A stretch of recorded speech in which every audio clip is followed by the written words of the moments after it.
good morning or good afternoon. Today we'll be watching a video on Quizzette 607. It might also be 608 next week for my regular 6th graders. The code is not what matters. What matters is that you have this exact Quizzette shown in front of you. Make sure that you write your last name, comma, first name, today's date, and your class color. And today I'll say that I'm red. Monday number 1 says, which sign makes the statement true? What you're typically going to see on number 1 is either improper fractions, mixed fractions, or decimals. So you're going to have to compare them and see which one's greater than, which one's less than, or see if they're actually equivalent. So you can convert a fraction into a decimal or a decimal into a fraction. I'm going to convert my decimal 1.2 into a fraction. So 1.2, 2 is in the tenths place, so you can say 1 and 2 tenths. So this is how you would write it. 1 and 2 tenths. You can reduce 2 tenths by 2, which is equivalent to 1 and 1/5, because 2 goes into 2 one time and 2 goes into 10 5 times. So this is just a reduced or simplified form of that mixed number. Now, if let's say I can compare them now and I can say, oh, 1 and 1/5 is blank to 1 and 1/5, because that's my given fraction. I can say those are equal to, right? But I also want to teach you how to convert a mixed number into a decimal. So actually I'm going to write it in a different color. So 1 and 1/5 into a decimal. You can turn that in. First, you have to turn that into an improper fraction. You already know it's 1.2, but I want to show you the longer way to do this and how to solve it mathematically so you know how to do it next time. So 1 times 5 is 5, plus 1 is 6, so 6/5. Then you would divide 6 by 5, so you would divide 6 by 5. 5 goes into 6 one time, and you subtract by 5. You have 1 left over. And then you start the decimal process. Bring the 0 down. 5 goes into 10 2 times. And what do you know? The decimal ends. So you have 1.2. So you can compare 1.2 to 1.2 or 1 and 1/5 to 1 and 1/5. In this case, they're equal, so I'm going to circle the equal sign. Number 2, I'm just going to show you. I would like for you to follow along with this and actually write the additional things, the additional numbers that I write in this diagram for number 2. So in this diagram, we have the real number system. In the real number system, you have irrational numbers and then you have rational numbers.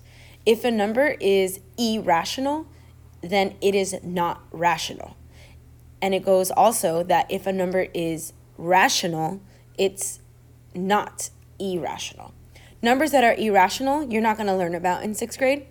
Maybe in geometry, actually, but not right now, not first semester. So pi is equivalent or approximately 3.14.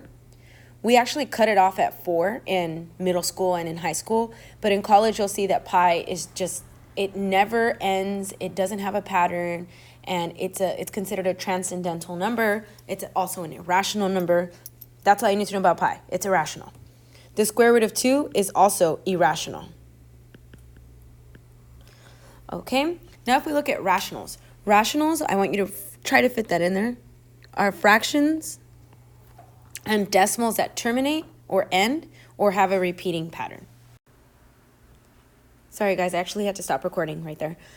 So again, rational numbers are fractions, and they are numbers that, they're decimals that either end, terminate, like 2.1, so we could put like 2.1, or decimals that have a pattern forever and ever and ever, like 2.3, 3, and infinity and beyond. Okay, so irrational numbers are decimals that don't repeat. So decimals that don't repeat and have no pattern. And I'm going to tell you a little secret right now. In 6th grade, you're mostly going to deal with rational numbers. So the ones that you should care about are the ones in the purple circle. And also integers are just positive and negative numbers, or positive and negative whole numbers. Whole numbers include 0. Natural numbers are the numbers that you can count with your fingers, like 1, 2, 3, 4, 5, 6, 7, 8, 9, 10.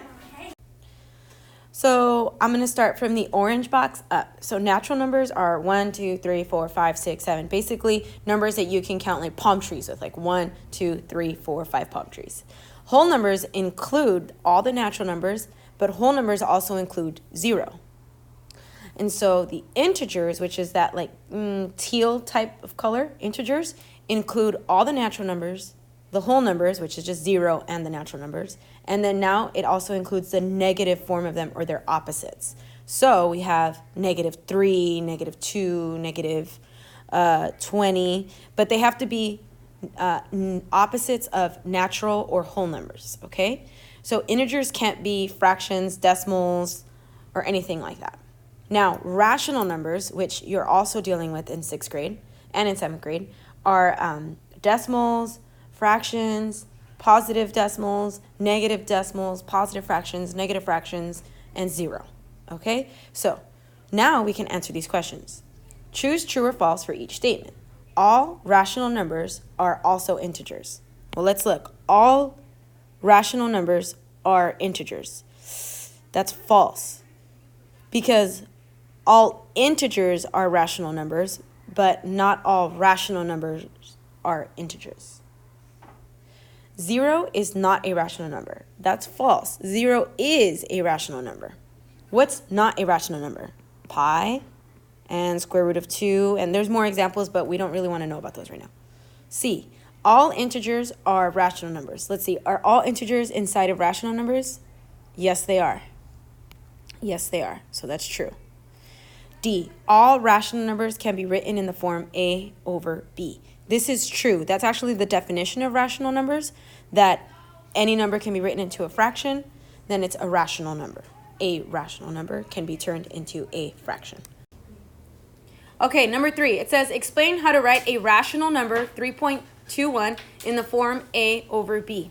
So it's just asking you to convert 3.21 into a fraction. And you know that 1 is in the hundredths place. If you didn't remember, this is in the tenths place. This is in the hundredths place. Did I spell hundredths wrong? Yeah, probably. As always, my classes don't have faith in me, so here we go. Hundredths. Who would have known that the word red is in hundredths? Anyway, so 3.21.